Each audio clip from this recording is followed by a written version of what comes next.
Hello and welcome to Recharge Wrestling. We're here to plug you into the world of professional wrestling. I'm Fisher and I'm here with my co-hosts. Nobody today. Bit of an unusual one, but we don't normally do a solo video for the Thursday podcast. Sometimes I'll do an AEW review separate just on the YouTube channel. But last minute, not been able to get anyone else on the pod. So I was nearly thought, well, shall I not bother doing any content this week? But I thought, do you know what? I'm just going to do a quick video where I summarize the news in wrestling, my thoughts on the weekly shows, and answer any Twitter questions that come through whilst I've posted on our Twitter a few minutes ago only. Unfortunately, I wish I'd have done it earlier. I might have got some questions in that I could answer from the viewers. But this is the best I'm going to be able to do this week. Not sure if you're going to be watching on YouTube or podcast yet. It's definitely going to be up on the YouTube channel. So like and subscribe if you're watching from there. And follow us on Twitter at Recharge Wrestle if you're listening and you don't follow us already on there. We're going to have predictions coming up next week for Clash at the Castle and All Out. So that's quite big. Don't think we're going to bother with NXT Worlds Collide because there's 3 shows on the same weekend. It's all a little bit too much. It might be a bit chaotic trying to get everyone's predictions in for that, but we'll do the other 2 shows for certain. But yeah, so I'm going to start with WWE stuff, talk about that for a bit, and then I'll talk about AEW afterwards. Like I say, like and subscribe if you're watching this on YouTube. I want to give a shout out to somebody this week, a new listener or watcher. His name is Vass. Commented on our YouTube last week on the podcast, said he really enjoyed it, followed us on Twitter and said the same. Thank you very much for your kind words. I hope you enjoy the show, even though it's just me. It's never as good if it's just me talking to a camera. We haven't got the banter bouncing around that we normally have. But I hope you can still enjoy this video for however long I managed to record for. So yeah. Anyway, let's get into it. I'll start talking about WWE. So last week's SmackDown, we'll start with that. Started quite chaotic, didn't it? Ronda Rousey was in the ring saying she's not leaving until the suspension was lifted. Adam Pearce came out with security. She puts an armbar in one of them, beats them up, and then Roman Reigns turns up in a car. What I loved about last week's SmackDown and Raw, but SmackDown in particular, was the crowds. So we had Canada hosting the shows, one in, I think, Montreal and one in Toronto. And the Friday show in particular had an amazing atmosphere. Really, really liked it. Started off with a tag team match between Natalya and Sonya Deville versus the surprise opponents of Toxic Attraction. Nikita Lyons and Zoe Stark couldn't make the show or an injury. I'm not really sure exactly what happened there. But that was cool to see Toxic Attraction. And they actually got a win as well, which was pretty surprising. I didn't expect that. So they advanced the next round, but it's been announced since that is now, of course, off because Gigi Dolan suffered an injury, which is a real shame. So that's a bit annoying.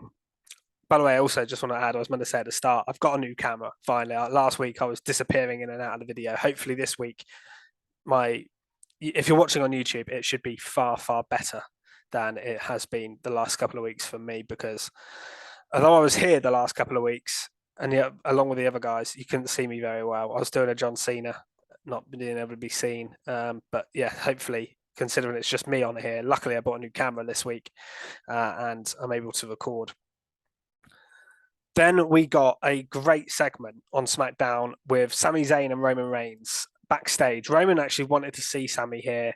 And Sami was ranting about Jey Uso, saying he's ungrateful for his help.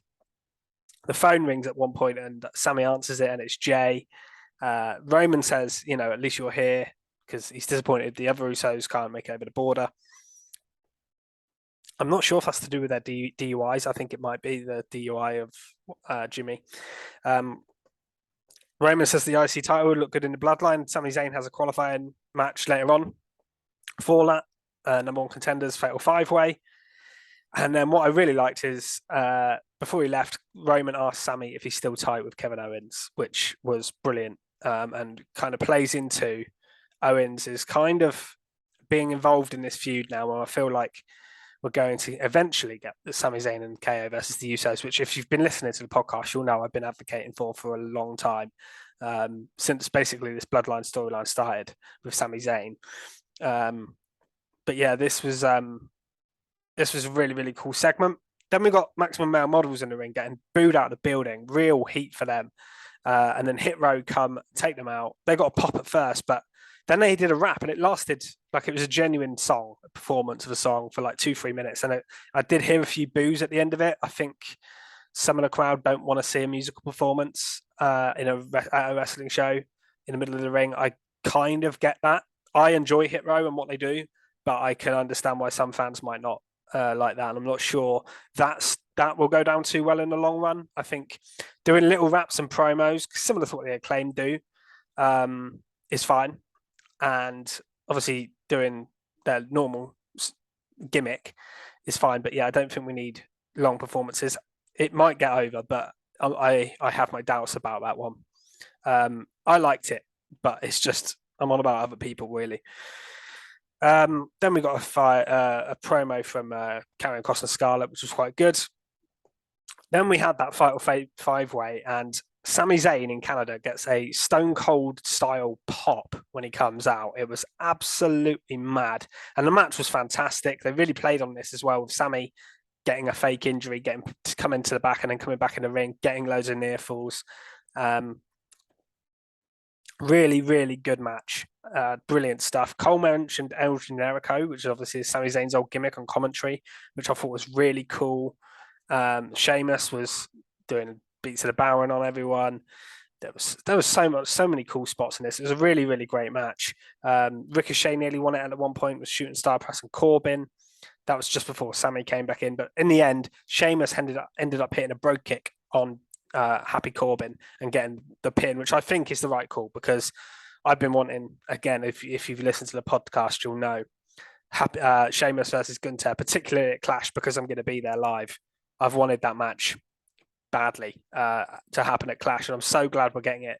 The Intercontinental title finally defended on a pay-per-view, and Sheamus versus Gunther. That is awesome. So yeah, really hyped about that. We then got Viking Raiders hosting a funeral for the New Day. This segment was okay. Got a little cameo from Sarah Logan, which was kind of cool. But other than that, it was just all right. Then we got Liv versus Shotzi. Decent little match. And Liv winning with a recoil and then the Oblivion. Shayna Baszler afterwards comes down with an attack on Liv, goes to break the arm, but then just kicks her in the face and says she'd rather take her arm and a title at Cardiff, which makes sense, rather than injuring her now. I quite like that. That was enjoyable. So I'm just going to have a quick drink. And I really like the presentation in the last few weeks of Shayna Baszler. It feels much more like what she should be doing. And I know Triple H obviously is a big fan. We saw her push big time in NXT. Then we got Roman and Drew. At the end of the show, they go back and forth. Really good promos from the two of them. Drew wants to fight. They brawl a little bit, and then Sami Zayn ends up coming back out and taking a Claymore for Roman, which was really cool. Roman goes for a spear, but gets Claymored by Drew as well. And Drew ends on top, which is interesting, with a couple of weeks before they meet, obviously, at Clash at the Castle.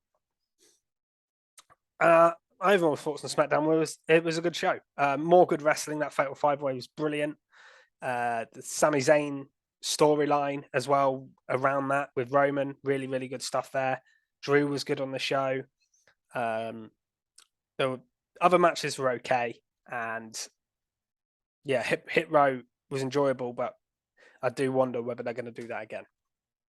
Overall, pretty good show. Raw. Then on to that, and that had a chaotic start as well, with Seth and Riddle brawling everywhere through the crowd and in backstage. I like it when they do this kind of start, where it doesn't feel like it's necessarily a scripted TV show where everything goes in order. And then the first segment of the show, the actual proper one, was Trish Stratus coming out. And I like these legends, returning for their hometown bits. And sometimes I criticised it in the past when Jody the King Lawler's come out and he'd not be bothered. But we're getting Kurt Angle next week, and we've got Trish Stratus here. So I like that. If they're going to be used in something that's interesting. And Trish was here. Obviously, she'd been at the live shows over the weekend as well. And she was interrupted by Bayley and Dakota Kai and Io Sky quite quickly. Belair comes out to Trish's defense. It was quite obvious where they were going with this. But then that led to the tag match. Some really good stuff from Trish here. She teased a match with Bayley. And then we got the tag team tournament match between Asuka and Alexa versus Io Sky and Dakota Kai. Good match. Not a lot else to say about it. And it ended in a roll-up, I believe, which here I don't mind because we're getting the 6-woman tag at the Clash at the Castle. And I feel like you need to keep both of these teams quite strong going into that. So I didn't mind a roll-up finish for this one match, which obviously was won by the heels, which I think, again, is the right decision. I think they should be the first, not the first tag team champions, but, the new tag team champions. Then we got a banger of a match between Ziggler and Balor. You'll all know I'm a Dolph Ziggler fan, and I'm really enjoying his current. I want to say push, but he's losing matches. But what he's doing at the moment, he's having really good matches on TV every week. I like the little bit backstage where he sort of slaps Balor. That was good. But yeah, the match itself, really, really good. The crowd were really into it as well here. There was near falls, obviously the famous, the zigzag. Everyone kicks out of them, but they still get a reaction. Really, really good stuff. And then Dolph did a headbutt, and I thought, it looked like he was going to win. Rhea, behind the ref's back while the ref was checking on Finn, punches Dolph, leads to the 1916 and the coup de grace from Finn to win. But it was a really, really good match. Then we got the Alpha Academy Open Challenge. Good promo, heel heat from Gable here. Basically talk about hockey, Tim Hortons, all sorts of stuff to get heat from the Canadian crowd.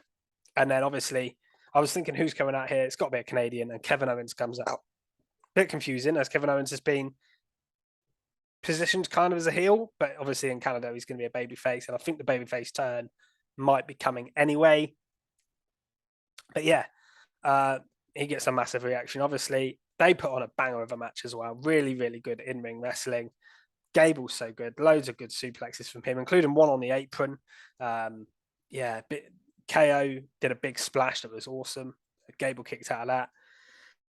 Gable did a diving headbutt. There's all sorts of cool moves in this. And in the end, KO won in his old 2016 KO style ring gear as well, which I like, with a pop-up powerbomb and not the stunner. So I thought this was all really, really cool. After the match, Otis attacked KO, and the crowd were chanting for Sammy here. And I thought, is this the moment when we get Sammy and KO reunited? Sammy's going to be on Raw here.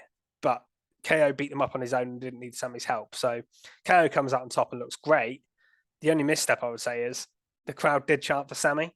So maybe that was always going to happen in Canada. Then we got Bayley versus Aaliyah. Now, Aaliyah, of course, is from Toronto in Canada.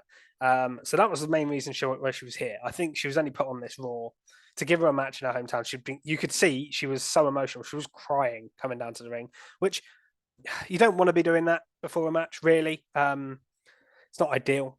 And I felt a bit sorry for her because even though, yeah, she's performing in her hometown, she probably loved it. The crowd didn't really react to her that much. She's not a big star in WWE terms. And when you've got people like Owens and Trish on the show, and Edge, of course, in the main event, she kind of just goes under the radar, really. And she was just there to get beaten by Bayley. The crowd were quite quiet for this match. I felt a bit bad for them. And I actually thought it was a bit of a waste of Bayley's first match back because they'd talked about her first match back being back at Clash at the Castle in the 6-woman tag. And I thought she was going to be safe for that. But they did give her a singles match here. And I don't really understand why. You could have given Aaliyah a match against somebody else and have Aaliyah get a hometown win. Would have been something for Aaliyah, maybe. Yeah, I didn't really understand why they did this. This was a little bit of a down point of the show for me. Then you got a cool tag match. Bobby Lashley and AJ Styles versus Ciampa and Miz. A tag match, even though it's kind of randomly put together, that makes sense based on the feuds and the way that it's been going. The match was good. Didn't go too long.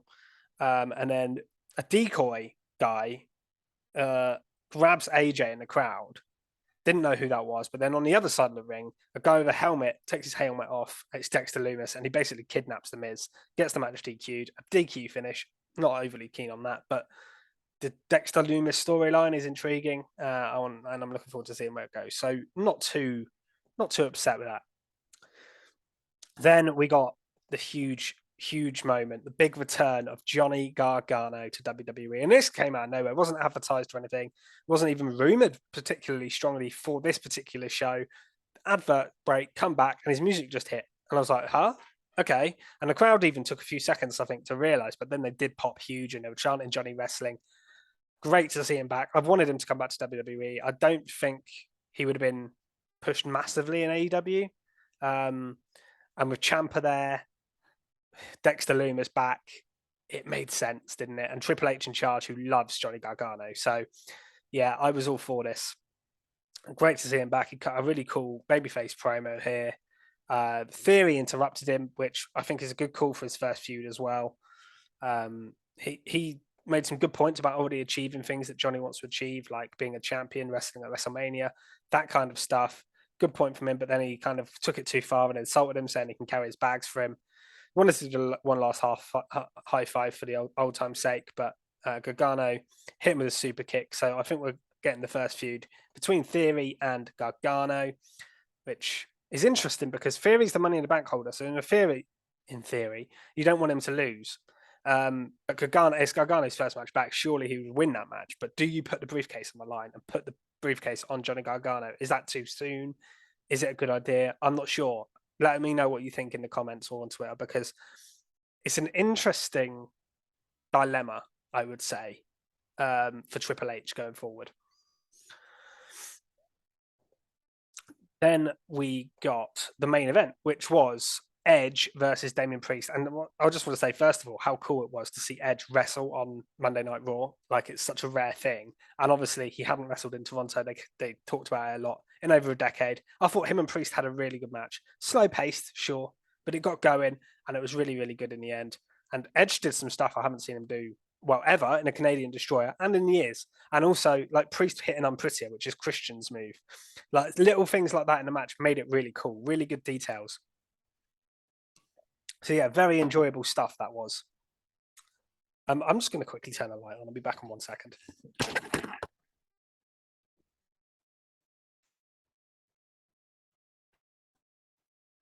I think that's better. Sorry, audio listeners, for the gap, but yeah, much better on my camera. That. So where was I? So Edge, yeah, brilliant match, and I loved the stuff that happened afterwards as well. There was some, again, callbacks. Edge using the crossface with the bar. The ref took a bump in this match. Low blow by Rhea. Coup de grace by Finn afterwards. Things like that. And then they showed Beth Phoenix ringside before the match, so I guessed something was going to happen with her on this show. But it was really cool because she then got up with a steel chair at the end and sort of went face-to-face with Rhea Ripley. I think we're going to get a mixed tag. Hopefully at Clash. Like I say, I'm going to that show, so I hope we get maybe Edge, Ray, and Beth versus Priest, Finn, and Rhea. I think that's the perfect match to do here. I wouldn't mind seeing a one-on-one between Rhea and Beth at some point, maybe, as a cool match to do. But for now, I think that's the match to do. Bring Ray into the storyline, and then you've got the thing of whose side's Dom going to be on. That's the storyline really here, isn't it? So I think that makes it interesting as well. You can have him return at Clash. You think he's going to side with Ray, and then he doesn't, or we can side with Ray. Like, you can go either way with it. But that was Raw. Thought it was a really good show. Loads of good wrestling on it. Great debut for Johnny Gargano. Cool spots for the Canadian contingent on Raw. Really, really good stuff here. I'll talk briefly about NXT. Not going to go too long on NXT because last week was kind of the big week for NXT. This week was a little bit of a filler one, and we got more introductions to sort of NXT UK people ahead of Worlds Collide. Tyler Bate comes out in the first segment. Braun invites him out for a chat. Confirmed both belts on the line at Worlds Collide. Simple but effective segment. We've got Briggs and Jensen versus Gallus on the show. That kind of ended in a big brawl between Then Pretty Deadly, Lash Legend come out to football with Fallon, so I think we're getting that as a singles feud spin off the list, but also Diamond Mine. So I think we're going to get in the end is a 4-way match to unify the titles: Briggs and Jensen, Gallus, Pretty Deadly, and Diamond Mine, which I think I suggested last week on the podcast. Chase, you had a segment on here, and another person introduced from NXT UK, Charlie Dempsey. Good to see him. I was a little bit worried when we didn't see him last week. I hadn't heard he'd been released along with a lot of the other UK people, and I thought surely they're not going to release him, and they didn't. And they found use from here. Did think his gimmick was a little bit like Timothy Thatcher's was before, where he was kind of having a go at the students and stuff. But I'm sure they're going to do it slightly differently. And Charlie Dempsey's great, so yeah, good on him. Then there was a segment with Grayson Waller and Apollo Crews. Wasn't that into it. Grayson Waller doing a talk show. And it did feel, I mean, Apollo called him a budget Miz at one point, and it felt like a budget Miz segment, in honestly. They were insulting each other. There was a few good lines, a few good jibes. But yeah, I like the bit as well, actually. Grayson Waller addressing that Apollo doesn't have his accent anymore that he was putting on. I'm glad they kind of addressed that, because it's kind of annoying when they do stuff like that. So there were some good bits in it, but yeah, it wasn't great. It was just okay. Then we had Javier Bernal versus Cameron Grimes. This was purely there to have Schism watch over Cameron Grimes, because he then watches over their match later on. Bernal seems a bit odd. He was annoying the security guy a couple of times in the show, and he called him a prick a couple of times. Bit random. Never seen him before. I know he's been on Level Up and stuff.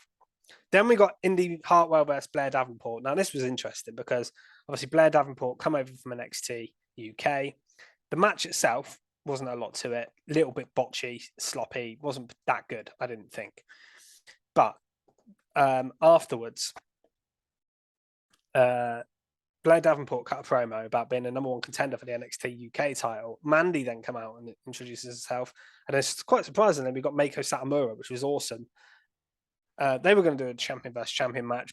Blair wanted in, and they ended up getting a triple threat with both titles on the line, which I think is a cool thing.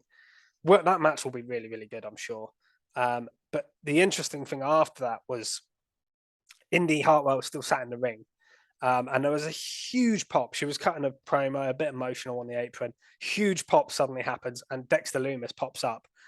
Obviously, he's been on the main roster. They reunite, kiss in the ring, backstage, and then Dexter gets arrested. But I do think that this is leading to Indy Hartwell going to the main roster. I don't really see any other direction for her in NXT now. Dexter's on the main roster. He's been shown the last 3-4 weeks on Raw. He's got to get out of jail when Indy come to the main roster with him and continue Index on the main roster. And Index is so over. Like, some people don't like it. It's not for everybody, but the crowds pop for it. And when he revealed his helmet on Raw, I was surprised at how many people knew who he was and like popped for him and got genuinely excited. I'm happy for him, man. I'm glad he's back in that sense. He's not like an amazing in-ring wrestler, but his gimmick offers something different to the roster.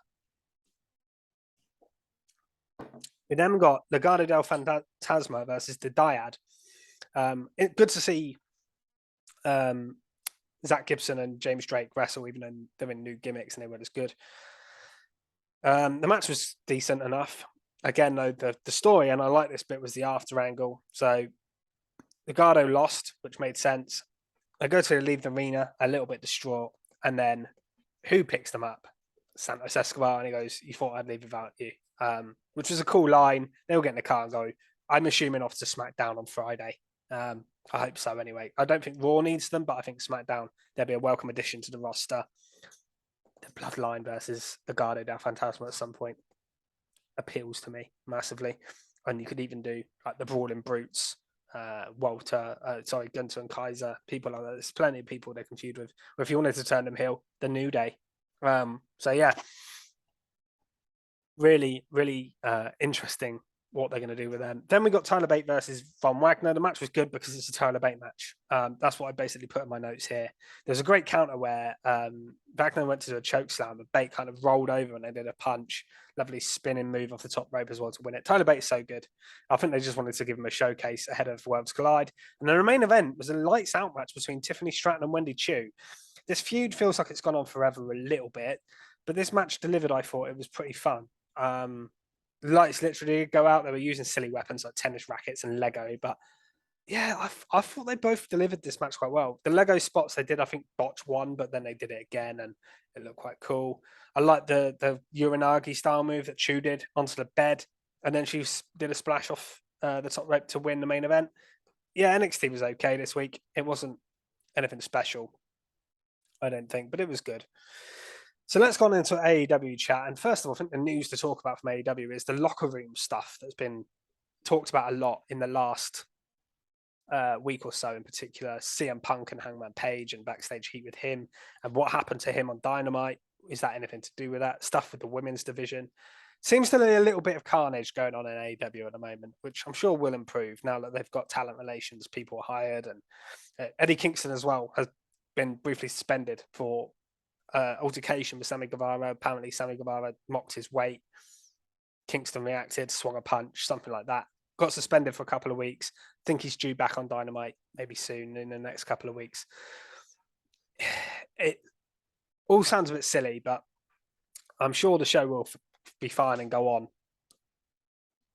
But I'll briefly talk about Rampage because that feels like a long time ago. A match was made between Dustin Rhodes and Claudia Castagnoli for the Ring of Honor World title. Respectful promo between the two. That's happening this Friday. We got a banger of a match with Private Party and Swerve in Our Glory. That was good. Not a lot else to say about it. It was a title match and Swerve in Our Glory won.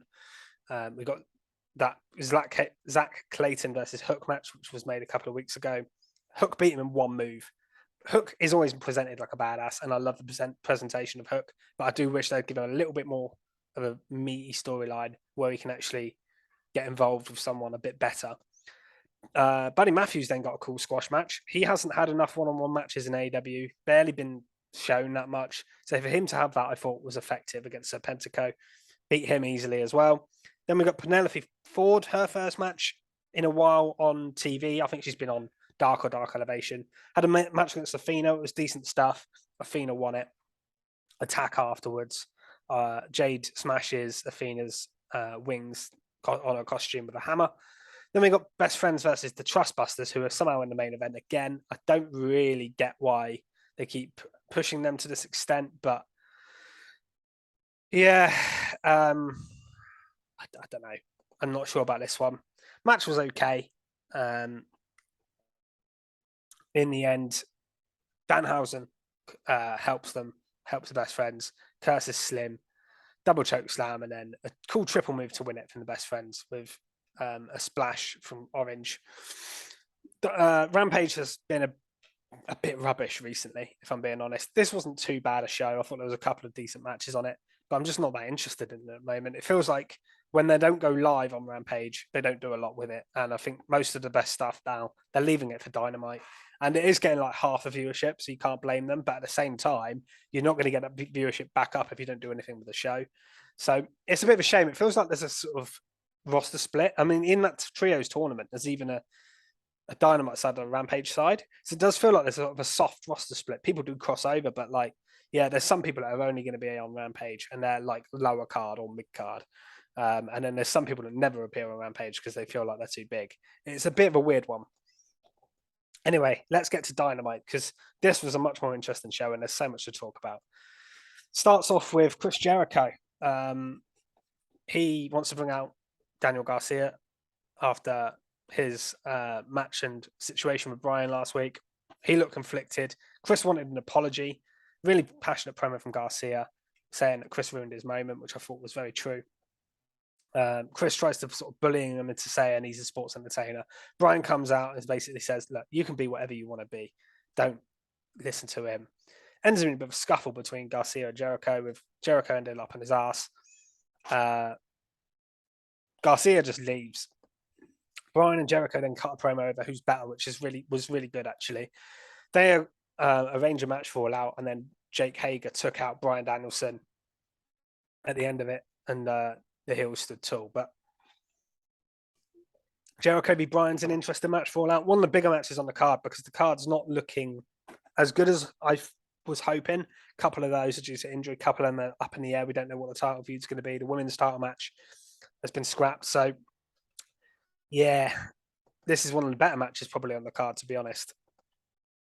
Sorry about me drinking and pausing because it's hard to talk for this long on your own, trying to get through this video, just cover everything really. The first match of the night came from Dax Harwood and Jay Lethal. A really good technical match, which is what you would expect. Decent stuff. Wasn't a massive fan of the finish with Lethal winning it by roll up and grabbing the tights. 6-man tag arranged for All Out, but Jay Lethal put a bit of a surprise here by saying it's not against who you think it is. It's we're teaming up with the Motor City Machine Guns, which is a cool match to have. So that's something different for All Out. That'll be good, I'm sure. Then we got a small promo from Thunder Rosa, and I thought she deserved a bit better here. When CM Punk had to drop his title, I saw a comparison. He got a 10-minute segment, I think, in the ring. Thunder Rosa got a 45-second promo. Seemed very upset. Came out of the blue. She can't wrestle at the moment because she's injured. So we're getting another interim champion. And it's a fatal 4-way. Now, Toni Storm obviously was meant to be in the match with Rosa, so she's in it. But we've got Britt Baker, Jamie Hayter, and Hikaru Shida. And my first thought was, can we not get some different women? Like, it's the same ones all the time. Baker, how many times in a title match? Shida, how many times? Even Storm, to an extent, already has had a couple. And I think she should win the match and be the champion going forward, to be honest. I don't want to see any of the others hold it. But, yeah, I don't care enough. Honestly, they're not booking the women's division well. It's the same people over and over again, feuding with the same people over and over again. And yeah, the match will be good. I'm sure wrestling-wise it'll be decent, but I don't really. It's just a shame. I think the Rosa Storm storyline had some legs to it, and they could have built it in the next few weeks more. But this obviously isn't as good. But it's what we're going to have to get. Then we got the Acclaimed. They did a funny rap about Billy should have used a condom, things like that. And then we got Billy Gunn versus Colt and Gunn. So father versus son, bit of a weird match to just do one-on-one here. But Colton won against his dad. Low blow. There was cheating going on. There was attack outside with the boombox mistakenly Hathaway. But yeah, beat down afterwards. And then Swerve and Keith Lee made the save. In a later segment, the Acclaimed and Swerve in Our Glory then made a tag match fall out. I did say a few weeks ago, I think we've all said it, that the Acclaimed maybe should get a tag title run soon. So they feel like the most over tag team, apart from maybe FTR, but they don't need another belt. And that may happen now. At least they're getting the opportunity to go for it anyway, and they're on the card. Then we got a match between Britt Baker and Kylan King, sorry. Match was okay. Britt won with a lockjaw. Then you got all the women come out that were in that match. Toni Storm, Hayter, Shida. Same old, same old. Then was the massive talking point from the show. So CM Punk, John Moxley, unification match. Now, it was weird already that it was on Dynamite. Everyone was like, why is this not All Out? Then it wasn't even the main event, just in the middle of the show. There was a couple of matches advertised. I was like, right, okay, these are not happening. I looked at the clock on how much time was left. 50 minutes. I thought, well, either this match is going 50 minutes long and they're not going to do the other matches they planned, and that's the whole surprise, or something's up here. And I couldn't believe what I saw.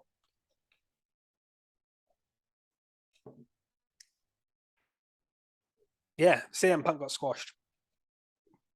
He went for a kick, hurt his foot, sold his other foot, which was weird.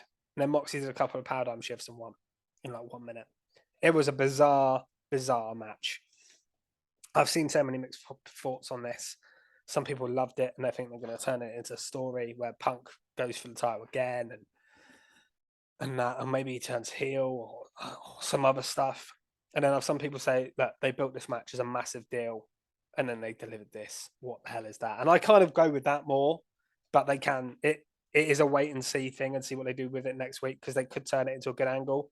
But in terms of like, if I was in the live crowd and I was really excited for that match, I would have been pissed off after they promised. They kept talking about it on the commentary, that it being like one of the biggest Dynamites ever. I get the shock factor. It was a bit like the Cena Lesnar match we got a few years ago where like the squash happens and he did not expect it in seconds. But I don't know. I'm not sure on it, man. We'll have to see what happens. But I was shocked. I thought Punk was going to win and MJF was going to confront him afterwards. That's what I thought was going to happen. and in the main event, but we didn't get that any of that. So it was quite odd. Christian accepted a challenge for Jungle Boy's match at All Out. And Ricky Starks also made a challenge to Hobbs for All Out. Then we got the main event, which was the trios match. Death Triangle versus Will Ospreay and Aussie Open. Now, this was a banger, and it kind of made up for the lack of the other match. Kind of. But, this was always going to be a good match, but it wasn't a big match, was it? Will Ospreay is phenomenal. He's so good. I enjoyed him here. Phoenix and Penta, Pac, they're all great as well. Everyone in the ring got their spots in. It was high flying. It was fast paced. It was everything you'd expect from a match with these guys in it.